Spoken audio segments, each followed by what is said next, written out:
Muy buenas noches ya, creo, a todos y a todas.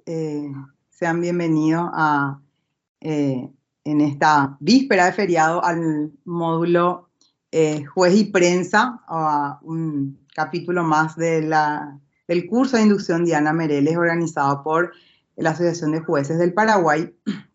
Y en este tema tan apasionante, que creo que va a tener la convocatoria que merece, tenemos como cada año a dos grandes expertos en el tema que vamos a analizar y que es de mucha actualidad en relación a todo lo que debemos principalmente saber los operadores de justicia en el manejo principalmente de la comunicación, ya que, como ha dicho hoy en un posteo la colega Vivian López, que el juez o la jueza habla a través de sus sentencias, pero justamente cómo se hace ahora en esta era digital, en esta era de la comunicación, y que más que hoy que se conmemora también todo lo que tenga que ver el Día de la Información Pública.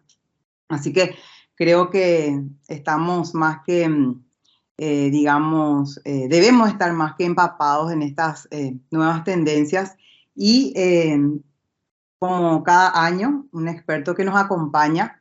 Vamos a tenerle tanto al profesor Raúl Ramírez y también al querido colega de la casa, pero experto también en la materia, el doctor Camilo Cantero. Primeramente voy a presentar al profesor licenciado Raúl Guillermo Ramírez Bogado, brevemente, porque tiene un currículum muy extenso. Él es licenciado en Ciencias de la Comunicación y abogado también por la Universidad Nacional de Asunción, con formación en posgrado, en formación docente. Es catedrático de la carrera de periodismo en la Universidad Nacional desde el año 2004. Enseña las materias de Historia del Periodismo, Teoría y Práctica del Periodismo 2 y Derecho de la Información. También ejerció la docencia en la Universidad Autónoma de Asunción. Es periodista del área judicial del diario Última Hora desde el año 1991. Actualmente es conductor del programa Legalmente por PDS Radio y TV Digital, también la famosa e imperdible columna de opinión sobre temas judiciales y de análisis, como cada miércoles en el diario Última Hora, y es presidente del Círculo de Periodistas Judiciales del Paraguay. Se especializa principalmente en el fuero laboral, donde asesora también a varias empresas. Entonces, vamos a tener primero la exposición del profesor Raúl Ramírez, luego la del colega Camilo Cantero, y vayan, por favor, en primer lugar, apagar las cámaras para que la comunicación sea de lo mejor, y también poner sus preguntas en el chat, y vamos a ir recogiendo al final para hacer el debate correspondiente. Bienvenido nuevamente a tu casa, profesor Raúl. El micrófono es tuyo. Muchísimas gracias, muchísimas gracias. Antes que nada, quiero darle buenas noches a todos. Me siento honrado de poder compartirles con ustedes, magistrados, sobre un tema que realmente es interesante. ¿Me escuchan bien? Bueno. También es un placer compartir la charla con el doctor Camilo Cantero, que lo conozco del diario Última Hora. Bueno, el tema que nos trae acá es juez y prensa. Realmente es un tema que creo yo que es muy importante porque se relaciona directamente con la comunicación entre jueces, magistrados y periodistas. Voy a ir dando algunos puntos que me parecen a mí tienen semejanzas entre lo que es el juez y lo que es la prensa, ¿verdad? Por ejemplo, ambos, tanto el juez como los periodistas, estamos protegidos por la Constitución, lo que da, por supuesto, importancia al rol que tenemos en la sociedad, ¿verdad? Ustedes tienen la misión, como miembro del Poder Judicial, de custodiar la Constitución, hacerla cumplir, ¿verdad? Y tiene que ser por lo menos de manera independiente. Nadie tendría que influir en ustedes cuando toman sus decisiones, ¿verdad? Además son inamovibles en el cargo, la sede o el grado y pueden llegar incluso a los 75 años si cumplen con los requisitos, ¿verdad? No pueden dedicarse a otra cosa salvo la docencia, que al final esa docencia les hace más sabios, ¿verdad? Tienen inmunidades, incluso todos los ciudadanos estamos obligados a colaborar con ustedes. Entonces digo que tienen un gran poder y debe ser bien administrado. Por otra parte, la prensa o el cuarto poder, como le llaman nosotros los periodistas, figuramos también en la Constitución, ¿verdad? El ejercicio de nuestra profesión es libre, no está sujeto a una autorización previa, por eso es que de repente también cualquier persona puede hacer prensa. No nos pueden obligar a actuar contra los dictados de nuestra conciencia, digo bien, y tampoco a revelar nuestra fuente de información. Ese creo que es un punto importante, ¿verdad? Podemos publicar nuestras opiniones firmadas, sin censura, ¿verdad? Y la obligación principalmente de informar en forma veraz, objetiva y ecuánime, ¿verdad? Y todos esos puntos, claro, tenemos algunas restricciones constitucionales con respecto principalmente a los juicios, a la publicación de los procesos y todo eso, ¿verdad? Pero nuestra labor principal, y creo que es lo más importante, es que controlamos al gobierno. Eso somos contralores del gobierno en nombre de la ciudadanía, ¿verdad? Como ustedes son miembros de uno de los tres poderes del Estado, ¿verdad? Entonces están bajo la lupa del periodismo y nosotros a su vez de la ciudadanía.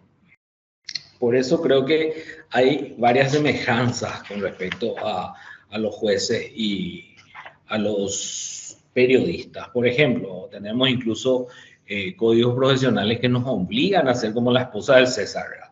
O sea, no solamente debemos ser honestos, sino que también parecerlo, ya que la credibilidad tanto de la justicia como de los periodistas no pueden ser puestos en duda. Y es eso lo que hace, por ejemplo, no sé, en el caso de regalos, si se aceptan debe ser por lo general de gentileza en el caso de ustedes y nuestro también, ¿verdad? Un bolígrafo, un llavero, algo parecido. Cualquier cosa demasiado cara ya no condice con nuestras profesiones también, ¿verdad? Y esto están incluso en nuestros códigos de ética. Incluso a principios del siglo pasado, todos los que escribían en la prensa eran abogados, la mayoría eran abogados, entonces existía mucha relación. Es que escribir y leer mucho condice con nuestras profesiones y entonces hace que de repente sean semejantes, ¿verdad? Creo que ya estoy probando con eso las semejanzas que tenemos. A ver, sin embargo, yo creo que hay puntos específicos que tendríamos que tener en cuenta también, ¿verdad? En años anteriores se habían hecho así algunas encuestas, ¿verdad? Y tomo esos puntos, esos números, porque no creo que hayan cambiado tanto, ¿verdad? Por ejemplo, 7 de cada 10 magistrados hablaba con los periodistas, pero de ellos uno solo era el que más hablaba siempre. Normalmente algunos hablaban así en forma esporádica, ¿verdad? Y el resto, serían el 30%, nunca habló con los periodistas. Entonces dicen, bueno, van a decir, tenemos cosas importantes que hacer que hablar con la prensa, tenemos que resolver las causas para que no entremos en mora. Pero si llegan a la mora, entonces lo que van a criticar son los periodistas, justamente, ¿verdad? Con los que nunca hablaron en algunas ocasiones o con los que hablaron alguna vez. Entonces, incluso a veces dieron excusas para no llegar a hablar, ¿verdad? Entonces, esa poca comunicación que hay, en realidad, yo creo que es por prejuicios. Y hay prejuicios, hay miedo. Y ese miedo, ese prejuicio es mutuo. ¿Por qué? El juez cree normalmente que el periodista siempre le va a criticar o le va a poner, o por más que hable, va a poner lo que quiera, pese a lo que diga. Entonces, elige directamente no hablar. Ese es un prejuicio. Normalmente dicen que los periodistas somos todos ignorantes, que no entendemos de derecho y que presentamos mal las noticias, ¿verdad? Y en contrapartida, los periodistas también tenemos prejuicio contra los jueces, ¿verdad? La mayoría de los comunicadores pensamos que los magistrados son corruptos, ¿verdad? Y que la mayor parte de sus fallos se dan porque de repente se les pagó y se les sospecha de todo, ¿verdad? Entonces, lo peor es que nosotros desconfiamos sin siquiera conocerles a ustedes, ¿verdad? sin hablar con usted. Y eso es pernicioso, ¿se dan cuenta? El prejuicio de parte del magistrado y el prejuicio de parte de los periodistas, ¿verdad? Entonces, lo mejor es que tanto periodistas como jueces se conozcan, que hablen, que conversen, que intercambien posturas, ¿verdad? ¿Y qué pasa? Si se da una publicación sobre un fallo, que sea el magistrado el que explique, ¿verdad? Antes, como dice justamente la doctora Vivian López, el magistrado hablaba a través de sus fallos, pero hoy tiene que salir a explicar sus fallos. Esa regla ya no se entiende, ya no está vigente así, ¿verdad? ¿Por qué? Porque el lenguaje comunicativo es importante, tiene que hablar de manera sencilla. ¿Qué quiere decir eso? Que se entienda. Cuando utilizamos esos términos muy técnicos, no se entiende y al final no llega a esa comunicación. A ver, imagínense un médico que de repente quiera hablar y nos da sus términos técnicos, ¿vamos a entenderlo? Evidentemente que no, y al final la persona cree lo que quiera. Entonces, no debe ser así eso. Entonces, lo que pasa es que a veces también ocurre que ustedes dictan algunos fallos y salen en 50, 100 páginas, ¿verdad? Ustedes tomaron semanas en hacer esos fallos, lo argumentaron bien, leyeron todo, hicieron un fallo bastante bueno. Pero nosotros tenemos pocos minutos, normalmente un día, para leer todo eso, explicarlo otra vez y que se entienda. Entonces, a veces también cuando llega tarde esos fallos, evidentemente que no podemos explicar así nomás, ¿verdad? Entonces, es mejor que los jueces expliquen sus fallos puntualizando los argumentos que tienen para esto. Entonces, eso es, entiendo yo que es lo mejor, ¿verdad?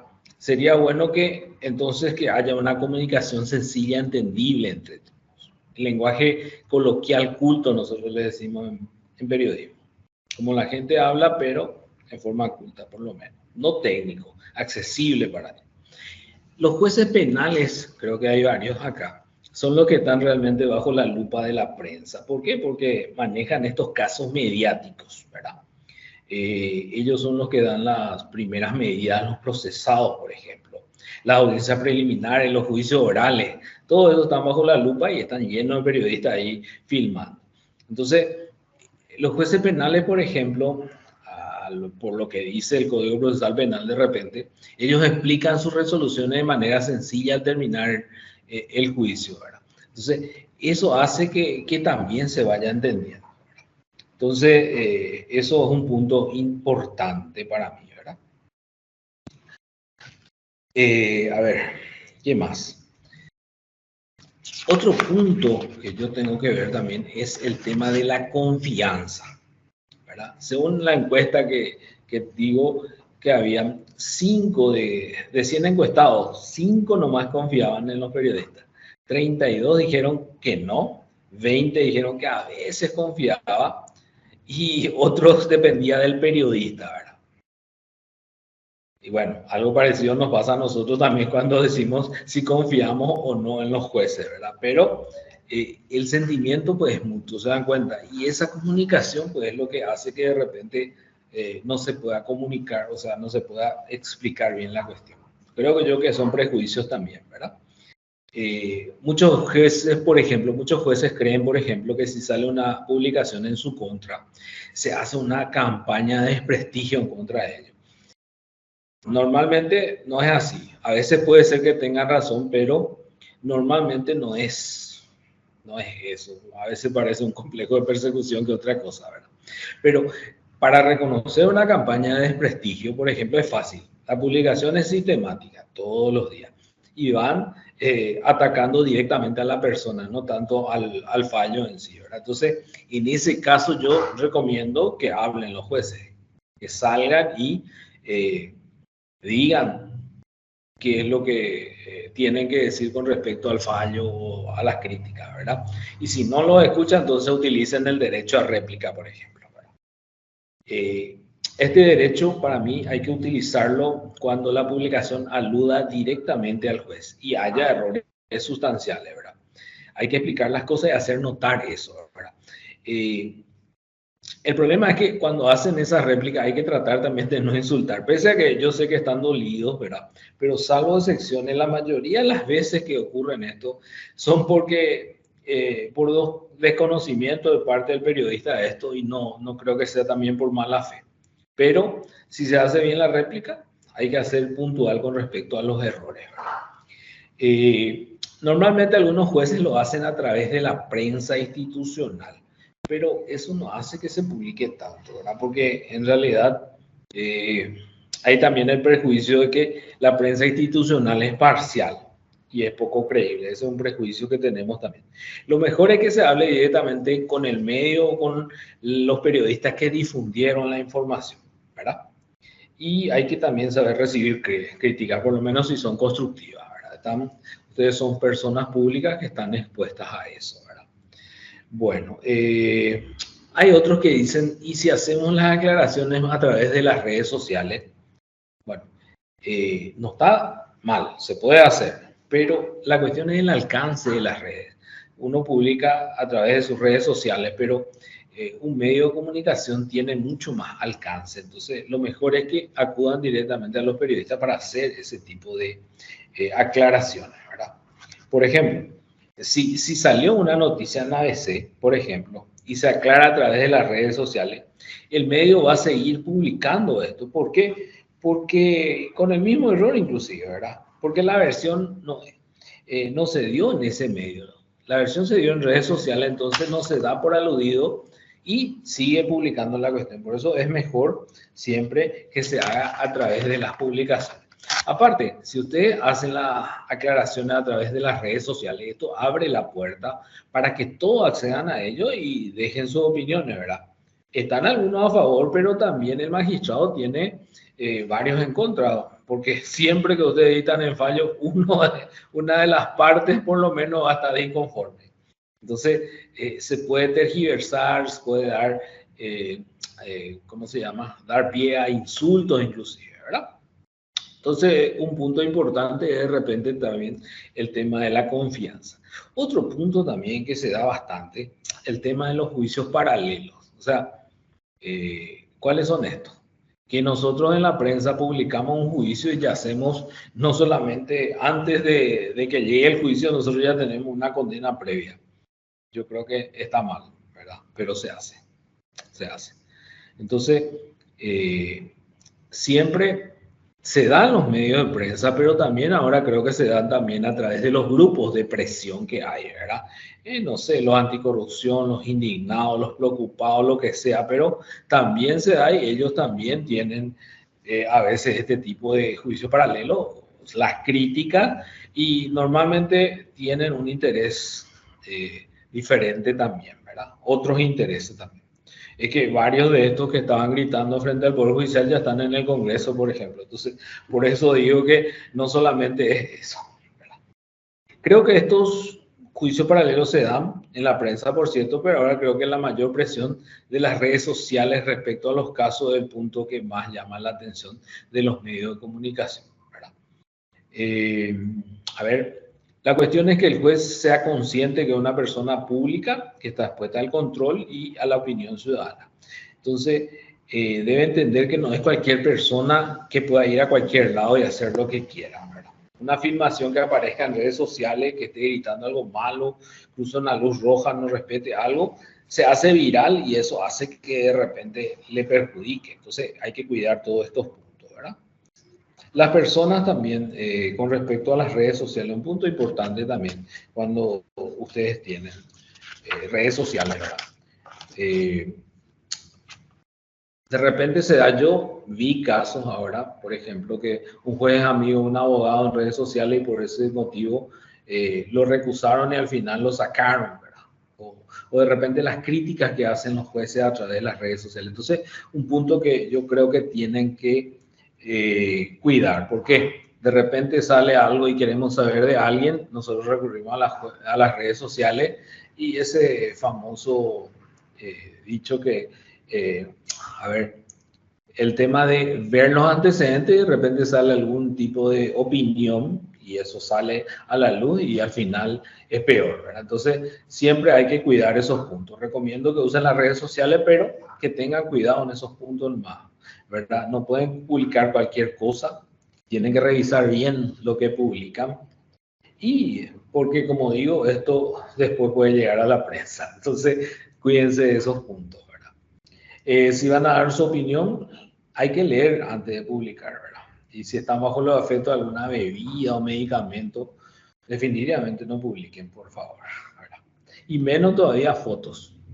Imagínense que una foto se haga viral de repente, ¿verdad? Y más si se da durante una jornada laboral. Entonces, estos puntos me parecen importantes que darle, ya que estamos hablando de la relación entre jueces y la prensa, ¿verdad? Otro punto es asegurarse con quienes comparten la red, ¿verdad? A menos de que su uso sea esto restringido, ¿verdad? Lo mejor es que tengan así y ustedes sepan a quienes le hacen ver sus redes sociales, ¿verdad? Tener presente que toda comunicación, especialmente la escueta fuera de contexto, puede dar lugar a una desinteligencia impensada de parte del emisor del mensaje. Evitar, por supuesto, cualquier contenido que pueda ser expuesto públicamente después, ¿verdad? Y bueno,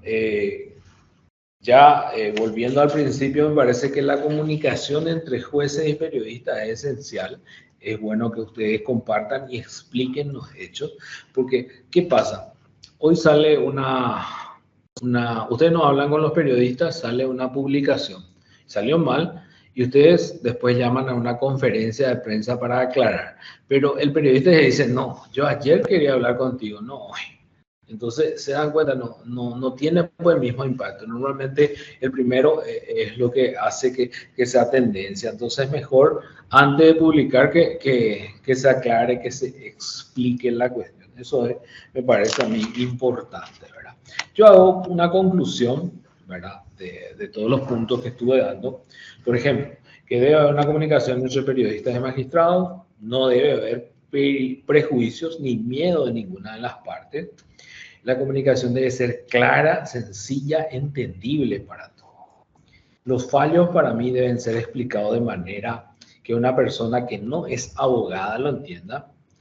La mejor manera de evitar equivocaciones es que las resoluciones se expliquen antes de ser publicadas y no para corregir los errores. Esto cuando se hace ya la conferencia de prensa.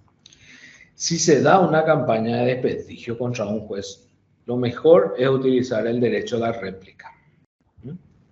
Lo ideal es que las réplicas se hagan en el mismo medio que las difundió y no por redes sociales, ¿verdad? Hay que saber recibir críticas, ya que son personas públicas sujetas al control y hay que tomar conciencia del rol que desempeñan en la sociedad. Y finalmente, hacer un buen uso de las redes sociales porque pueden perjudicarle. Tomen en cuenta que siempre hay una persona que no está conforme con lo que resolvimos. Hasta aquí mi charla. Realmente quise tratar de ser sencillo y que se entienda. Bueno, les paso el micrófono al doctor Camilo Cantero. Muchas gracias. Muchísimas gracias, profesor Raúl Ramírez. Realmente siempre tan oportuno todas las recomendaciones y desde esa otra visión que a veces un poco, no sé si no queremos ver, pero es importante. Ante lo que tememos, ahí es donde tenemos que enfrentarme. Excelente. Después vamos a hacer vamos a recibir las preguntas de los colegas. Bueno, al querido Camilo Javier Cantero Cabrera, lo conocemos muy bien, es una persona aquí de la casa, directivo de la Asociación de Jueces del Paraguay. Tiene un currículum más largo que la Constitución, pero voy a tratar de resumir porque es un curso de inducción judicial. Hay muchos colegas que ingresaron hace poco a la judicatura y también a la asociación, entonces les voy a presentar serán algunos que no tuvieron el placer de conocerlo. Bueno, el doctor Cantero actualmente es doctorando en Ciencias Jurídicas y Sociales por la Universidad Nacional de Asunción. Es magíster en Atención Integral a la Niñez y la Adolescencia por la Universidad Nacional de Itapúa. También es magíster en Derecho Penal y Criminología por la Universidad Nacional de Pilar. Además de abogado, obviamente es notario y escribano público. Es conferencista nacional e internacional con casi ya 300 charlas en su haber. Esto es lo más importante, nacido en San Ignacio, Guazú, Misiones, ¿verdad? Tiene 50 años, dice, para mí parece mucho menos, pero es magistrado desde hace 17 años, actualmente presidente de la Segunda Sala Civil y Comercial de la Circunscripción Judicial de Itapúa, con sede en la ciudad de Encarnación, docente de grado, posgrado en universidades nacionales y extranjeras. Declarado hijo directo de su ciudad natal por resolución del año 2011 por el gobierno municipal de San Ignacio, Guazú, Misiones. Creo que también lo más importante acá que sus inicios se dio también en el periodismo. Y bueno, sin más preámbulos, al querido Camilo Javier, adelante. Hola Pili querida, ¿cómo estás? Buenas noches para vos, para todos los distinguidos colegas, muy caro a nuestros afectos que están ahí en la lista de personas conectadas en este curso de inducción. Brevemente, porque después va a comenzar la charla, o sea, el conversatorio, y ahí vamos a escuchar la respuesta a la inquietud de los colegas, ya sea para Raúl y por ahí si corresponde también a mí. Estaba pensando seriamente en qué utilizar en la fecha varios materiales y quiero arrancar en estos 20 minutos que nos corresponde a nosotros en un material que se refiere a un estudio que hemos realizado en la Universidad Nacional de Pilar justamente en el marco de la maestría en criminología, donde hemos enfocado medios de comunicación y criminalización secundaria, para luego hablar acerca de las directivas no vinculantes del uso de redes sociales para todos los magistrados y finalmente también acerca de la manipulación mediática de casos principalmente penales. Este estudio que lo hemos realizado ya hace unos años, medios de comunicación y criminalización secundaria, nos sugería esta pregunta en primer lugar. ¿Cuáles son las notas distintivas de la influencia de los medios de comunicación del Paraguay en la criminalización secundaria de exponentes de sectores vulnerables de la sociedad? Y a partir de esta pregunta nos hemos también interrogado si existe influencia de los medios masivos de comunicación del Paraguay en la criminalización secundaria de los sectores vulnerables de la sociedad. Y partíamos de aquella expresión de Simoni en el año 1997, cuando afirmaba que la cultura mediática de la posmodernidad, donde cierto periodismo, sobre pretexto de informar, nos presenta un espectáculo incierto, confuso y carente del más elemental nivel científico y ético, que involucra nada menos que al derecho y la justicia.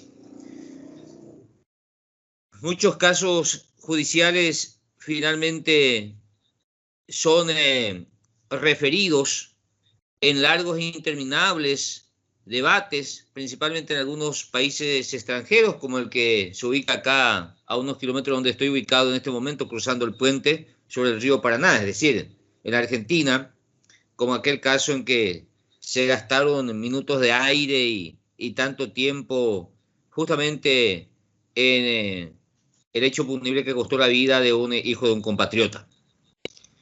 Entonces, lo que tenemos que tener claro como integrantes del Poder Judicial, muy bien lo dijo Raúl en su brillante exposición, como ya nos tiene acostumbrado, que formamos parte del Estado, pero somos justamente el poder del Estado que debe garantizar los derechos que en no pocas oportunidades son vulnerados por otros poderes del Estado. Es decir, que el sistema judicial forme parte del Estado paraguayo no le compromete de ninguna manera con las políticas públicas que encara el Poder Ejecutivo. De hecho, en varias políticas públicas el Estado paraguayo es criminalmente moroso, y no solamente durante esta administración, sino en tantas administraciones anteriores, de todos los signos y colores.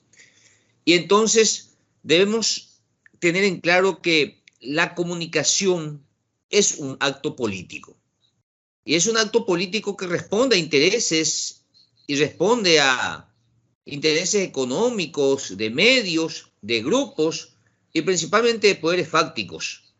Entonces el magistrado, en la preservación de su independencia, en primer lugar tiene que tener una claridad conceptual. Es decir, entender cómo viene la mano, por qué viene la mano y de dónde viene la mano. Muy bien nos dio luz el querido Raúl Ramírez cuando habló de campañas mediáticas e hizo muy bien la diferencia conceptual entre una crítica y una campaña. Entonces, la política y comunicación, nos vamos al concepto de este brillante filósofo Mario Bunge, que dice que si la información está distribuida equitativamente puede beneficiar a todo el mundo. Si en cambio está concentrada en pocas manos, va a beneficiar primordialmente, si no exclusivamente, a los dueños de esas fábricas de información. Y en nuestro país tenemos un par de fábricas de información. La información no está distribuida equitativamente, está concentrada en pocas manos y se orienta, si no en forma permanente e imperenne, a beneficiar exclusivamente a esos dueños de esas fábricas de información. Estamos en las antípodas de una sociedad democráticamente informada, donde exista un equilibrio entre las distintas voces.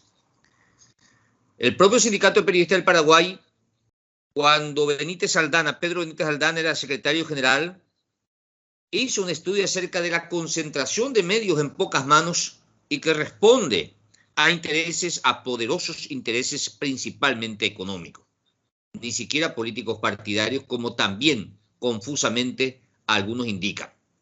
Entonces, el poder siempre ha intentado moldear el pensamiento masivo a través de los medios de comunicación y criminalizar cualquier elemento, ya sea material o humano, que conspire contra sus intereses. Y en ese moldeamiento del pensamiento masivo, los que juzgan, los que deciden y los que resuelven causas, como los que están ahora participando de este conversatorio, no están excluidos.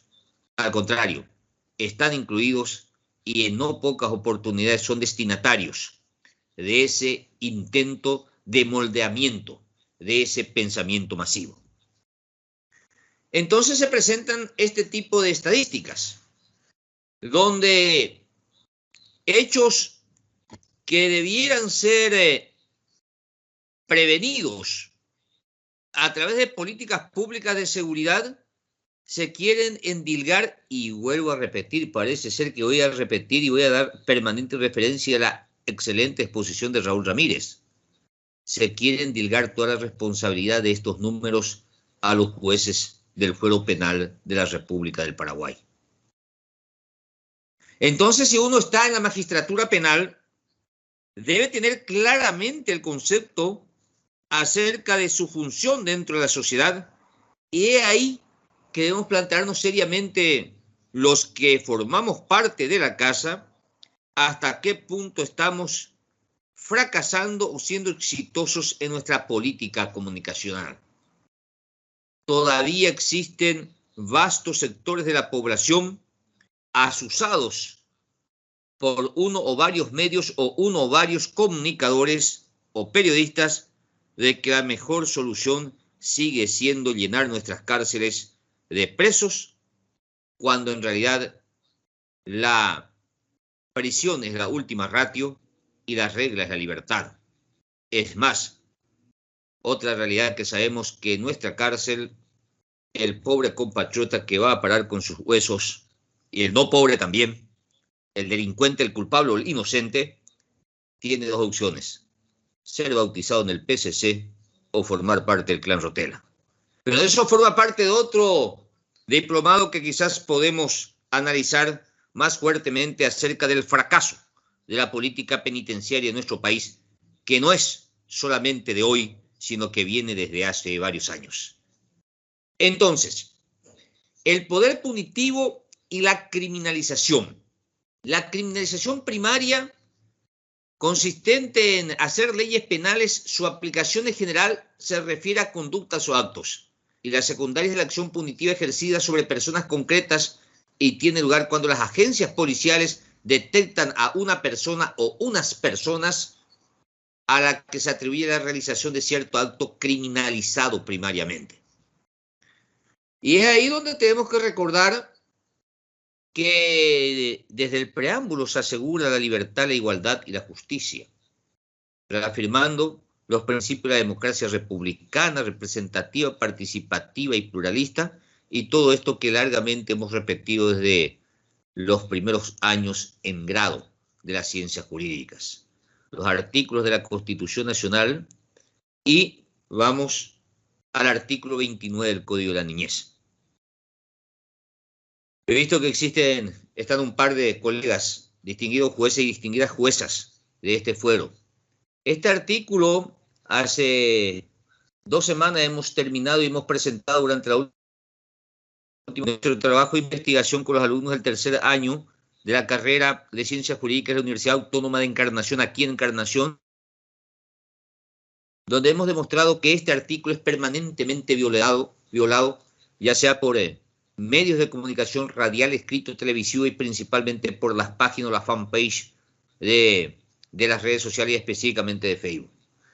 Entonces, se debe hacer un planteamiento acerca de cómo administramos este tipo de acontecimientos cuando uno es abordado por los medios de comunicación, y también generar conciencia y no llegar a aquello que algunos indican de pretender censurar o atacar la libertad de prensa, sino que plantear esto y que finalmente justamente el periódico en el cual trabaja Raúl Ramírez fue el primer medio en que aplicó estrictamente lo previsto en este artículo 29, dejando constancia en la propia publicación de que en cumplimiento del artículo 29 no se facilitaba ningún dato que posibilitara identificar al niño o adolescente víctima o supuesto autor de hechos punibles, tal como reza el artículo 29.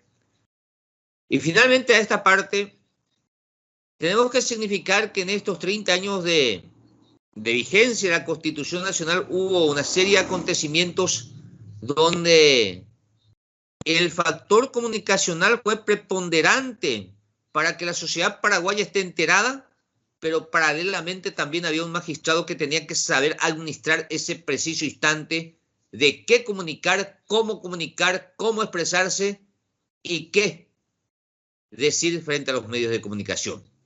Y es ahí donde lo que nosotros estamos a prueba permanentemente con nuestra formación integral, porque tal como lo dijo Eugenio Raúl Zaffaroni alguna vez, muchos colegas al ver un micrófono de un medio, una cámara o una grabadora, huyen despavoridos del susto, creyendo que esa es la mejor salida, y es evidente que esa no es la mejor salida. Y estos fueron los resultados de aquel trabajo de investigación que hemos realizado para la Universidad Nacional de Pilar, pero quiero resaltar estos 2 o 3 posteos. La pregunta de Héctor Alegre: ¿qué nos creemos los periodistas? Refiriéndose a una publicación: no suelo hacer esto, no es mi costumbre hacer crítica hacia el gremio al que pertenezco, pero el diario Crónica no puede haber quitado en tapa la foto de la joven que fue abusada terriblemente y que fuera encontrada en la zona de Caballería, ocurrió hace unos años. O Luz Ferreira, que manifestaba una generación de periodistas que no interroga, por el contrario increpan, acusan, juzgan y condenan en una sola pregunta y además no dejan responder. Ícono de esas comunicadoras que acorralan a personajes que gozan de una conducta intachable durante toda su vida profesional y le faltan al respeto al abordarlo de manera grosera sin darle su lugar y desconociendo su buen nombre. Juegan a la unidad investigativa y creen que eso les da derecho a utilizar los micrófonos para despedazar a todas al aire, no importa quién. Confunden transparencia con grosería, claridad con irrespeto, conocimiento con especulaciones y se atreven a poner contra la pared con gritos, señalamientos y bochornosas maneras a entrevistados que acceden a hablar y salen despellejados ante la opinión pública. En definitiva, nosotros en aquella oportunidad hemos llegado a la conclusión de que los medios de comunicación influyen en la selección criminalizante de sectores vulnerables a través de su influencia en la sensación de inseguridad, influyen de manera determinante la formación de la convicción sobre la sensación de inseguridad, defienden más que nada los intereses de su corporación empresarial, ejercen presión en las instituciones encargadas del área de seguridad con la protección de garantías fundamentales de la ciudadanía.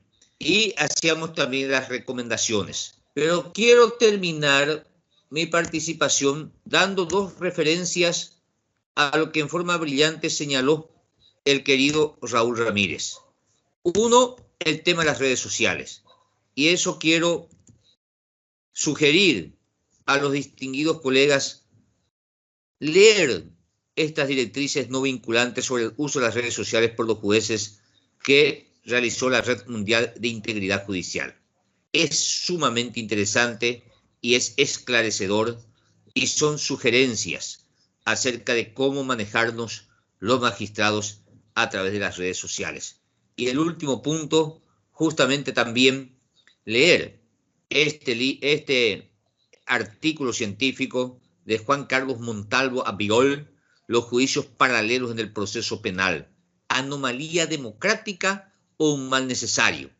Este artículo fue publicado en la revista de Filosofía, Derecho y Política número 16, ya en julio del 2012, Universitas se llama esta revista indexada, y que también va a ayudar mucho para que de una u otra manera tengamos una visión clara acerca de lo que como magistrados y como operadores del sistema podemos comunicar, debemos comunicar, tenemos que comunicar, y de qué manera es ser políticamente correcto ante cada planteamiento que obviamente los comunicadores se nos presentan, que no todos son serios, creíbles, responsables, y lo digo no por el alto aprecio, admiración y respeto que le tengo como mi interlocutor de turno, el querido Raúl Ramírez Jugado. Eso es lo que quiero aportar desde aquí, desde esta zona del país, y estamos dispuestos para iniciar el conversatorio. Muchas gracias. Excelente, como siempre, querido Camilo. Estoy recibiendo varias preguntas. Veo que la doctora Rosa levanta la mano, pero como siempre tenemos una modalidad de feedback a través del chat. No sé, doctora, si te doy, por ser vos, brevemente, si es una pregunta puntual, pero para no salirnos absolutamente de la modalidad que siempre tenemos en el debate. Sí, buenas noches. Solo brevemente, felicitarle a JP siempre por esta magnífica oportunidad de aprender, desaprender, construir, reconstruir, y agradecerle a los doctores Raúl Ramírez y mi apreciado Camilo Cantero por estas brillantes ponencias. Ahora, solo resaltar esto, que en materia de niñez sobre todo, porque estoy involucrada y comprometida con ese ámbito, pero también con el sistema judicial en general, el interés del público se confunde con el interés público.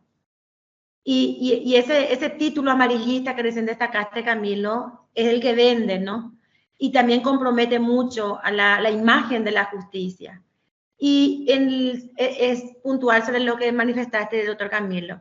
Y doctor Raúl, ¿usted recomienda que los magistrados no contemos con un perfil en las redes sociales, o que contemos a los efectos de asumir información, porque es un modo de testear también lo que la sociedad está pensando o está sintiendo, pero no con el fin de que publiquemos nosotros, sino para informarnos de lo que pasa en la sociedad que nos rodea? No sé si respondo ya o doctor. Por favor, doctor. Sí, adelante. Gracias, doctora. Sí, en realidad yo no tengo problema. Claro que pueden tener perfil en las redes, principalmente para informarse o para opinar. Lo que digo nomás es que sea con uso responsable, ya que cualquier opinión, cualquier cuestión desatinada, de repente se utiliza en contra, ¿verdad? Que no sea un boomerang nomás lo que publican. Eso nomás es. Porque realmente, si no tenés redes sociales ahora en estos tiempos, prácticamente estás en la prehistoria, ¿verdad? Pero digo que el uso tiene que ser responsable por el rol de jueces que tienen ustedes. Eso. Y para dar, perdón, doctor, para dar una cuestión también, ¿verdad? El querido Camilo Cantero habló de que la cuestión del amarillismo. Y hay que explicar bien también ese punto, en el sentido de que nuestra profesión no es como la de ustedes. Ustedes tienen que jurar ante la corte para poder ser abogado, y jurar también ante la corte cuando asumen como jueces. Pero nosotros, los periodistas, cualquiera puede ser. Vargas Peña es estudiante de arquitectura. No terminó la carrera, tuvo 5 años y es periodista, está ejerciendo la profesión hace años, ¿verdad? Y así tenemos otros. Yo no digo que sean malos porque Roabasto tampoco estudió la carrera, pero era uno de los mejores, ¿verdad? Pero ese punto de que nuestra profesión es libre y cualquiera puede ejercerla, hace también que tenga esos puntos, que no haya de repente criterios éticos en algunos, que las consultas o que lo que se dé sean de una manera acusatoria, como decía también la última crítica que dio, pero realmente estamos también nosotros tratando de mejorar nuestra profesión a través de nuestro gremio, a través del código de ética que utilizamos. Acá en Última Hora tenemos un código de ética, Telefuturo lo tiene también, pero somos 2 los medios de comunicación que lo tienen, los otros no. Tenemos un código de ética del Sindicato de Periodistas del Paraguay, pero no todos son sindicalizados, por ejemplo, entonces esos puntos, ¿verdad? Eso nomás quería agregar un poquito como derecho a la defensa. Genial, muchísimas gracias. No sé, Camilo, ¿querés aportar algo? Sí, no, dos temitas. Uno, la distinguida doctora Rosy Ambay, coordinadora de Coordinadora de Jueces de la Niñez y Adolescencia, hemos realizado varios trabajos, espero que me vuelvan a invitar. La última fue en Salto del Guairá, era justamente el Observatorio de Medios sobre el artículo 29. Después hemos eso también hablado con gente del Sindicato de Periodistas del Paraguay sobre el cumplimiento y la autorregulación de los medios, tal como hemos significado. Y el tema de las redes sociales y el uso de las redes sociales, justamente di referencia a las directrices no vinculantes que hace instante compartí inclusive pantalla. Solamente esas 2 puntualizaciones quiero hacer, mi querida Pili. Muchísimas gracias. Hay una pregunta, no veo nomás el remitente, pero creo entender que es para el profesor Raúl. Dijo usted que hay que saber aceptar las críticas, ya que somos, entendería yo, personas públicas expuestas. ¿Qué significa para usted esa expresión? Puede ser, si se puede ser más específico, porque ser persona pública, en la opinión de este colega, no implica que deba soportar o ser blanco de publicaciones y menos de noticias que no se ajustan a la verdad o de críticas perversas, dice. Justamente por eso cuando hablaba yo decía, hacía la diferencia. Una cosa es la crítica y otra cosa es una campaña mediática en contra de una persona específica, ¿verdad? Por un lado. Si son noticias falsas que no se ajustan a la verdad, entonces no es una crítica y merece una réplica, ¿verdad? Las críticas son diferentes, son aquellas que basados en la verdad le dan un punto de vista diferente al de ustedes nomás. Pero no, yo también tengo mi perfil en redes sociales y recibo también críticas y una cosa son las críticas y otras son evidentemente cuando están hechas de mala manera o con malicia, ¿verdad? Entonces yo no tengo problema en bloquear a la gente cuando empieza directamente a insultar y eso no son críticas. No sé si se entendió la respuesta. Se entendió, y yo me meto un poquito acá de participante sobre el punto nomás y después ya paso a la siguiente pregunta. Justamente esa cuestión del bloqueo y justamente hoy el día la opinión pública, la libre expresión, si los jueces tenemos redes sociales y porque ahora también se visualiza mucho también, o sea, se tiene como censura el tema del bloqueo, principalmente en X, ¿verdad? Entonces, ¿cómo ven desde ese lado o cuáles son las recomendaciones más técnicas en esta sensible situación que hay que manejarla con mucho tino al momento de asumir tener redes sociales? Pero ¿cómo se ve, cómo manejar esa cuestión del bloqueo desde el lado de los jueces con redes sociales? A eso me refiero. No sé si es para mí o para el... Y en el tema de lo que tenga que ver con la libertad de expresión o cómo se ve que un juez de repente, una jueza en su red social bloquea, por ejemplo, ¿verdad? O sea, en todo lo que se habla ahora del tema de libertad de expresión. Particularmente, yo no estoy de acuerdo con lo que dice el doctor Santagada, por ejemplo, de que por ser una persona pública vos tenés que recibir todo tipo de insultos y perversiones, inclusive por eso. No, no estoy de acuerdo con eso. Si vos tenés un perfil en redes sociales, es un perfil personal, ¿verdad? Claro que hay que saber que la persona no se divide, no hay esa división. O sea, por más que sea personal, vos seguís siendo juez, yo sigo siendo periodista. Pero al ser personal, vos tenés el manejo de esa red social y vos no tenés por qué soportar, y esa es opinión mía, porque no tenés por qué soportar los insultos de gente que ni siquiera se identifica.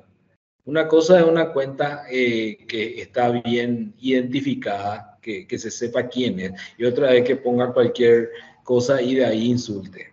Esos son las famosas cuentas falsas. Yo creo que sin problema la identificas por los números de seguidores y por la forma, los mensajes de odio que tiran. Yo creo que tienen todo el derecho de bloquear estas cuentas, evidentemente, que son falsas y que están haciendo una campaña mediática, vamos a decir, a través de las redes sociales.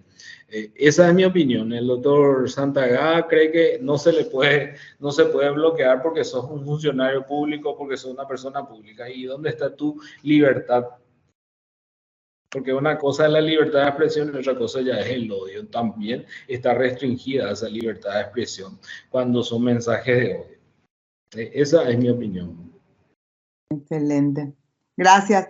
Acá una pregunta para el doctor Camilo. Dice, hace un buen tiempo, la verdad que me mandan sin remitente, hemos planteado, dice, acá dice el ex superintendente, no sé a cuál de los ministros se refería, que debía existir una sala de prensa también donde los magistrados, ¿verdad?, cuestionados por sus fallos, ¿verdad?, explique desde el punto de vista jurídico o institucional los fundamentos de sus decisiones, porque no es fácil salir a hacer aclaraciones cuando la sociedad o la prensa ya dio su veredicto. ¿Cómo revertir eso, verdad? Entonces, si la sala de prensa que generalmente se tiene debería, dice acá, ser institucional y tener planteado, o sea, que sea como un servicio de la Corte. No sé qué opinión te merece, querido Camilo. Ya lo dijo Raúl en su exposición.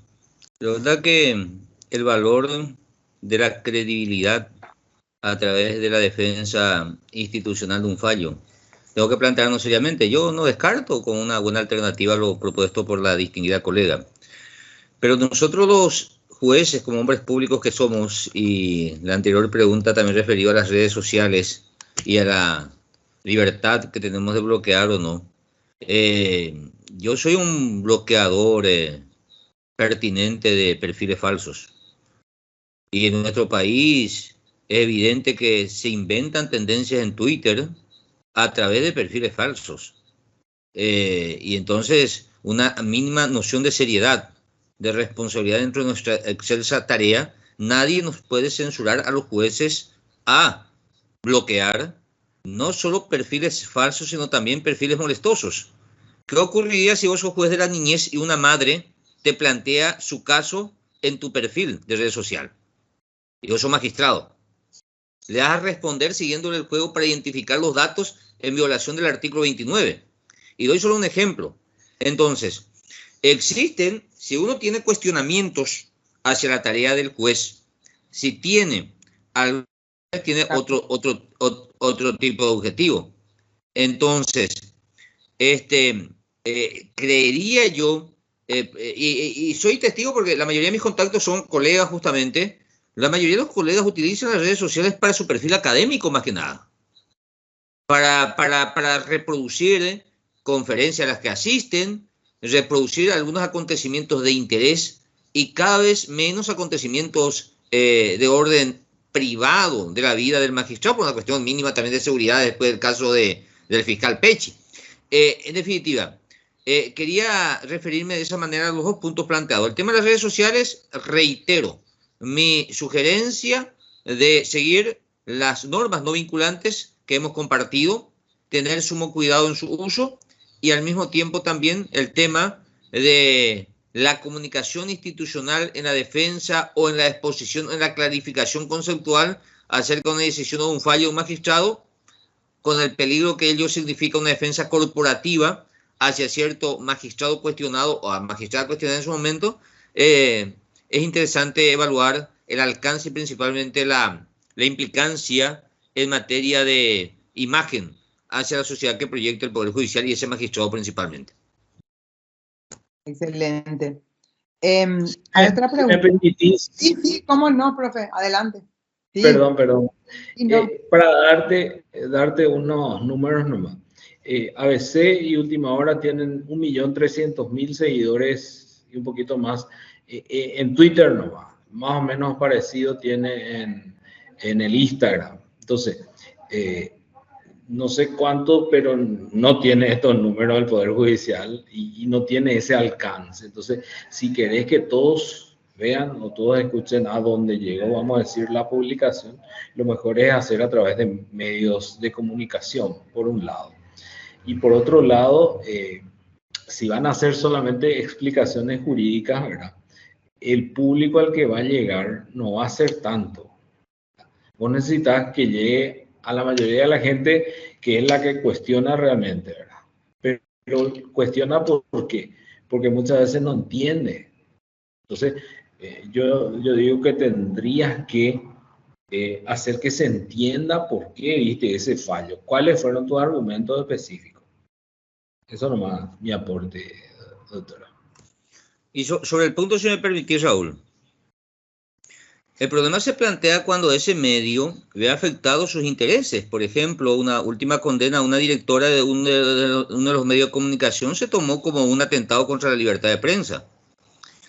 Entonces, también hay que analizar, principalmente a los colegas que no tienen absoluta experiencia en su relación con los medios de comunicación y quizás no tuvieron este bagaje que tenemos ambos. Vos sos profesional del derecho, ejerciste toda tu vida, tu brillante carrera periodística en el sede del Poder Judicial.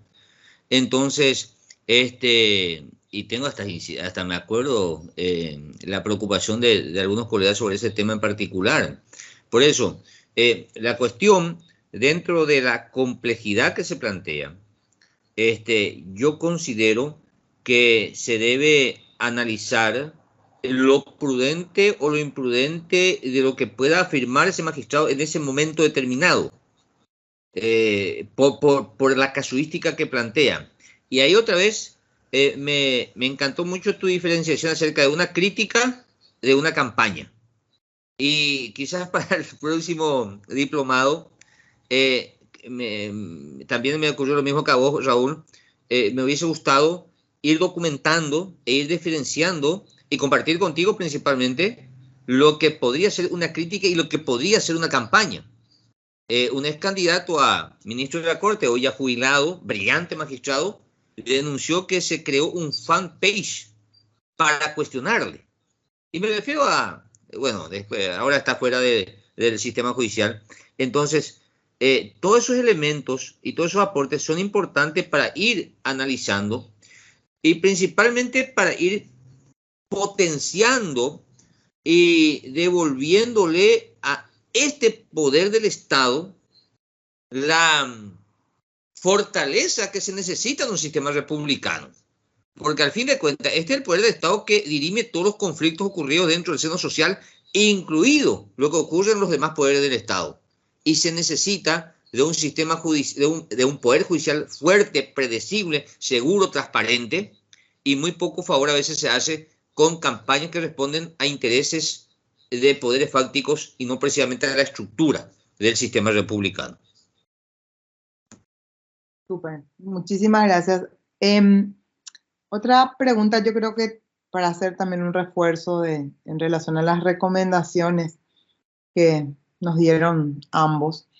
¿Qué recomendación pueden darnos ante los casos en los que a través de redes sociales, dice, por citar un medio, y teniendo en cuenta la preponderancia que ha ido tomando como medio de comunicación social, publican, dice, a un magistrado tergiversando la información sobre un caso concreto? ¿Cómo defendernos? ¿Cómo defender nuestra imagen y reputación que está siendo lesionada? porque esto queda en el constructo social y especialmente refiriéndonos a las personas legas, dice, ¿verdad? Entonces que ya queda impregnada personas que inclusive no son del ámbito de derecho, ¿cómo le llega esa comunicación? Si me permitís. Sí, claro. Particularmente creo que hay que analizar bien de dónde viene la crítica y qué alcance tuvieron. Hubo un caso de una magistrada que era mi compañera de facultad, de hecho, sea de paso, ¿verdad? Y tuvo unas críticas a través del Facebook, por unas cuestiones así que no hacen nada para mencionar acá, ¿verdad? Pero tuvo unas críticas y se dio en un medio, en Facebook, y tuvo un alcance limitado, vamos a decir, porque es lo que da el Facebook, ¿verdad?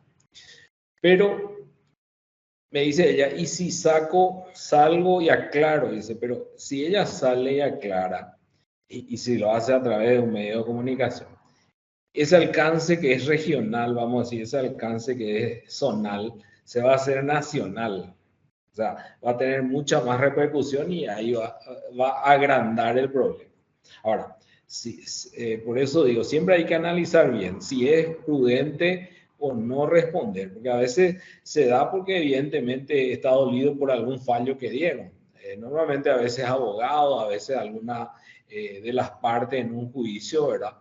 Pero yo por lo menos particularmente creo que hay que analizar bien si se responde o no. Algunos creo que es mejor no responderlo y creo que con eso de repente pasa, porque en este caso esta jueza no respondió, pasó, ni siquiera salió en ningún medio de comunicación y terminó ahí. No llegó a tanto. Pero si ella salía a aclarar en algún medio de comunicación, el alcance ya iba a ser mayor y se iba a agrandar el problema. Ahora, si la crítica viene a una red social y se viraliza, ahí es otra historia. Ahí sí ya, como se hizo de alcance nacional, vamos a decir, internacional, yo creo que ahí tendría que salir a aclarar. Genial. Camilo, pensaba yo que responder, ¿verdad? Y rápidamente busqué nomás, aprovechando que puedo compartir pantalla, busqué dos temas. Por ejemplo, esto. Aparece los tiempos, no sé ni dónde es, pero ahí abajo dice lostiempos.com, juez cuestionado. Ahí ya le adjetiviza al juez. Adjetiviza al juez. Y otro busqué algo en Paraguay, dije. Y acá, Mopio. Primero que el nombre de la página ya luego no da tanta credibilidad. Insólito. Condenado tenía permiso para salir a robar los fines de semana. La clave. En este tipo de circunstancias creo que perfectamente se encuadra lo que acaba de decir Raúl Ramírez. ¿En qué sentido? Si aparece algo en Mopio, ¿valdrá la pena salir a aclarar? ¿Valdrá la pena? O cuando te adjetiviza ya el periodista o el medio o la publicación, juez cuestionado, ya te adjetiviza. Entonces, yo nunca leí, pero muy bien podría haberse referido a mi persona, juez feo. O sea, no sé, trato de ser lo más irónico posible para ratificar lo que acaba de decir Raúl, que en cada caso hay que analizar si realmente vale la pena o no salir, porque le podemos dar entidad a una cuestión que a las 2 o 3 horas ya dejaría de ser, ya desaparecería en el largo polvo de los tantos posteos que se hacen en las redes sociales. Sí, me permito acotar que hay que ser un poco estratega ahí, ¿verdad? Estos tips son tan importantes y es medir la temperatura un poquito y a veces salir a aclarar o sería más echar más combustible a lo mejor a la situación que pudo haberse diseminado enseguida, pero bueno, entonces pasa un poco por la estrategia también, ¿verdad? Y el conocimiento. Hay otra pregunta acá de una colega, dice, creo que tiene que ver con el ámbito ético de los periodistas. Dice, ¿puede obligar, dice, a un magistrado, un periodista, a emitir su criterio sobre un tipo de beneficio, dice, establecido en la ley? En caso de manifestar el magistrado que no cree correcto de compartir su criterio, está facultado el periodista a empezar a grabar con el celular y forzar una respuesta grabando al juez. En caso de que el actuar del periodista, donde recurre el juez, en caso de que el actuar del periodista, de ese actuar del periodista, donde podría recurrir el juez o la jueza para denunciar este tipo de actos. Creo que es para el profe Raúl principalmente. Bueno, en la facultad por lo menos yo enseño que primero hay que consultarle si decirle que va a grabar, y si no quiere grabar, entonces no debería grabar, porque eso es antiético y encima es un hecho punible, ¿verdad? Entonces, sí existen así ese tipo de periodistas, pero lo que no entiendo bien es la cuestión del criterio en sí, ¿verdad? Porque los criterios, con la cantidad de fallos que salen, vos vas a saber, ¿verdad? Pero no sé, particularmente yo entiendo la pregunta por el lado de tratar de obligar en cámara al juez. Eso, por lo menos yo entiendo que éticamente está mal, ¿verdad? No todos mis colegas piensan igual, lamentablemente, ¿verdad? Pero yo creo que la denuncia tendría que hacerle en el medio de comunicación, ante el director del medio en sí. Si es que es un medio serio, por lo menos sí se puede hacer eso, y se puede pedir el derecho a réplica, un derecho constitucional y está legislado también, ¿verdad? Entonces, pienso que realmente tendría que ser por ese lado la respuesta, ¿verdad? Pero si es un periodista serio, por lo menos no va a hacer eso. Y vamos a decir, nosotros en el juicio oral, que cubrimos prácticamente todos los días, sabemos que no podemos ir a casos de abuso sexual, coacción sexual, casos de menores, por ejemplo. Entendemos eso, y también entendemos que no le hacemos preguntas a un juez que le hagan preopinar. Pero ojo, hay también veces que los magistrados no utilizan para luego inhibirse. Yo recuerdo un caso, no voy a decir el nombre, pero recuerdo un caso particular donde el caso Coabolaño iba saltando de juzgado en juzgado. Y antes el juez habla en la prensa y dice, sí, ese fue un homicidio culposo, no doloso ese. Y cuando le llega a él el caso, él dice, no, yo ya opiné en la prensa, me inhibo. También hay esos casos, que conste, ¿verdad? Y de repente también hay fiscales que critican de repente a colegas en la prensa, y no sé si es causal o quieren causar que le recusen y así se aparten de la causa, ¿verdad? Entonces, a veces también hay de ambas partes. Así mismo es. Y dice, complementando a lo que dijo la colega, dice, hoy día tiene alto alcance porque entiendo yo de las publicaciones, porque de eso se agarra el jurado de enjuiciamiento de magistrados para iniciar de oficio los juicios contra los jueces, ¿verdad? O sea, en el sentido de que hay que buscar un poco así como, si bien algunos medios no tendrán mucha entidad, pero ya está, ¿verdad? Entonces, si por ahí podría ser algún motivo para el tema digamos, de que se tome esa publicación, y sumo no solamente el jurado de enjuiciamiento, sino también la propia Corte Suprema, ¿verdad? En su carácter de ente disciplinario de los jueces, ¿verdad? O sea, tengo entendido que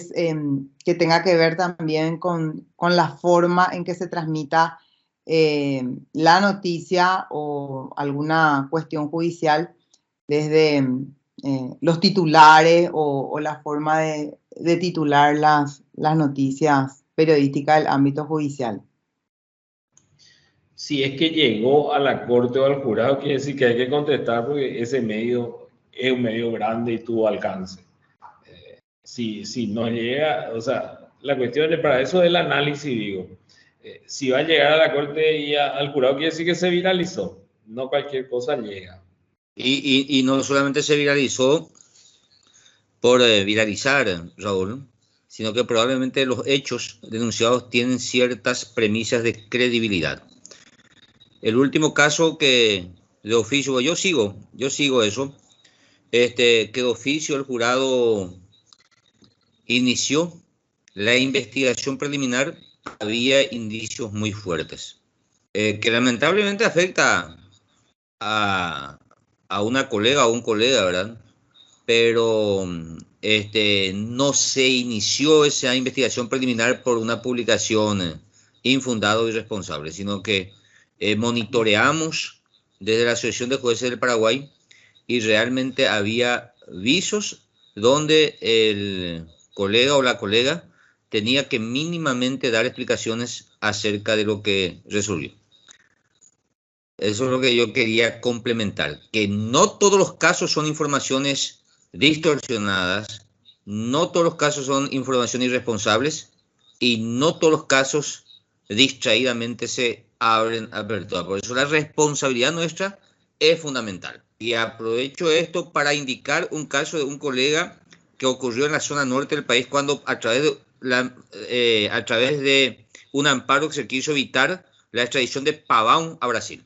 En aquella oportunidad, cuando esta asociación suspendió a esa asociación en su carácter de socio en una reunión de carácter urgente, no pocos criticaron y cuestionaron ese tema. Pasó el tiempo, a los 2 años, el propio ex magistrado ya en esa altura reconoció haber recibido $15.000 o $150.000 en esa cuestión. Por eso, lo que tenemos que hacer los magistrados es cumplir a rajatabla nuestra función en forma transparente, en forma honesta, en forma responsable y tener explicaciones claras cuando a través de unos medios se cuestiona nuestro fallo. Y tener no solamente explicaciones claras, sino técnicamente respaldada el motivo de nuestra decisión. En definitiva, concluyo diciendo que no todo es un invento, no todo es irresponsabilidad, sino hay casos en que realmente ameritarían y las reglas están así. A pesar de que se modificó la ley del jurado de enjuiciamiento magistrado en cuestión de el inicio oficioso de la investigación preliminar, pero aún así debemos nosotros seguir siendo celosos custodios de nuestra carrera y de nuestro trabajo del día a día. Quería complementar, si me permiten. Yo estoy en el Círculo de Periodistas Judiciales del Paraguay, justamente, y hubo un colega que había sido querellado por una ministra de Corte, ¿verdad? Y nos pidió a nosotros un pronunciamiento, haciéndonos más un paralelismo con gremios, ¿verdad? Nos pidió un pronunciamiento, pero evidentemente las críticas que había hecho este colega eran a nivel personal, no eran de fallos ni nada, sino que era una cuestión diferente. Entonces, tuvimos que sacar un comunicado en realidad diciendo que no somos nosotros tampoco ciudadanos de primera, que no podemos ser procesados, solo que vamos a estar expectantes a que el proceso se lleve de la mejor manera posible dentro del marco de la ley, ¿verdad? Porque realmente tampoco podés defender algo que vos mismo consideras que está mal. Claro. Excelente. Dice la querida Susana Granado, presidenta de la Asociación de Jueces de Paz del Paraguay y miembro también de la Comisión Ejecutiva de la Asociación de Jueces del Paraguay, con relación a las opiniones de parlamentarios con relación al Poder Judicial, dice, ¿creen conveniente salir a aclarar cada cuestionamiento o información errónea que realizan? Cuando en ataque estamos diciendo así las opiniones que a veces cuando los parlamentarios directamente se refieren a jueces y juezas. Pili. Sí. Susana Granado, la que preguntó, ¿verdad? Sí. Me adhiero a su opinión en el grupo AJP1 sobre las declaraciones de una senadora en relación a los jueces de paz. Esa es mi respuesta. La misma opinión de Susana. Ahora sí puede responder el maestro Raúl. Teniendo en cuenta el parlamentario, que es un parlamentario, yo buscaría apoyo gremial. No voy a enfrentarme solo a un parlamentario. Particularmente esa de opinión como abogado, no como periodista. Para mí tendría que ser una opinión gremial. Y si alude al Poder Judicial, la Corte tendría que encargarse, ¿verdad? Porque ellos son los que deben cuidar la imagen institucional. Ahora, si es con respecto a un magistrado en sí, y si la crítica es fantasiosa, falsa, ¿verdad? Por algo falso, entonces tendría que salir a aclarar, pero buscaría también apoyo de los colegas si se puede. Por lo menos eso pienso al respecto. Claro. Unidos somos más fuertes, algo así. Bueno, Yo quiero, sí. Disculpame, Pili.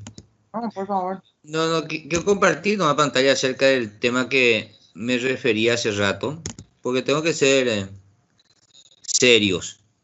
Esto se publicó por ABC Color el 23 de junio de 2021. El juez confiesa que recibió $140.000 para dar amparo a Pavão.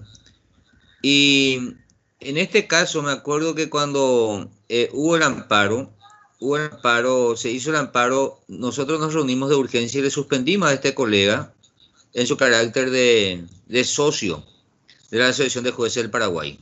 Y aquella vez hubo una serie de mínimamente cuestionamientos de parte de otros asociados diciendo que la Asociación de Jueces del Paraguay está para defender a los jueces y no para insinuar un cierto corporativismo.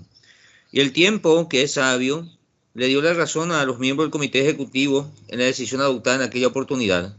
Porque nosotros estamos, además de estar bajo la lupa social, tenemos una alta responsabilidad en la República y por lo tanto tenemos que tener una conducta que no solamente sugiera ser intachable, sino que no debemos, lo que me voy es a aquello de que no solamente debemos ser, sino debemos hasta parecer.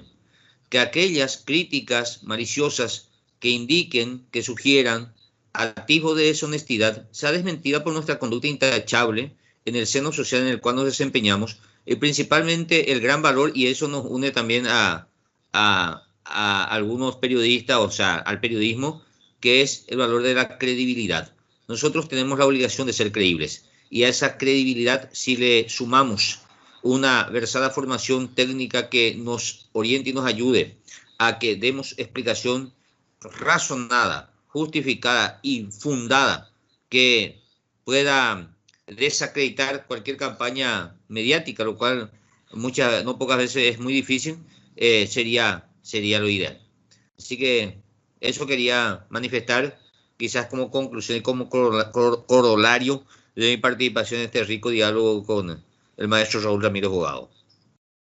Sí, realmente, y es un desafío, y eso pasa justamente por las virtudes también que tiene la magistratura, porque si no, es un desafío. El ejercicio del poder siempre implica desafíos, y bueno, qué mejor que aprender cada día y ir reinventándonos para poder llevar adelante. Antes no había Twitter, antes a lo mejor había un solo medio de comunicación, no había redes sociales, y bueno, estamos aquí ante el desafío y ante el temor, el conocimiento. Entonces, les agradezco muchísimo a cada uno de ustedes por, digamos, regalar este valiosísimo tiempo, y también a los colegas que creo que hemos tenido una nutrida jornada el día de hoy en la inducción judicial Diana Mereles.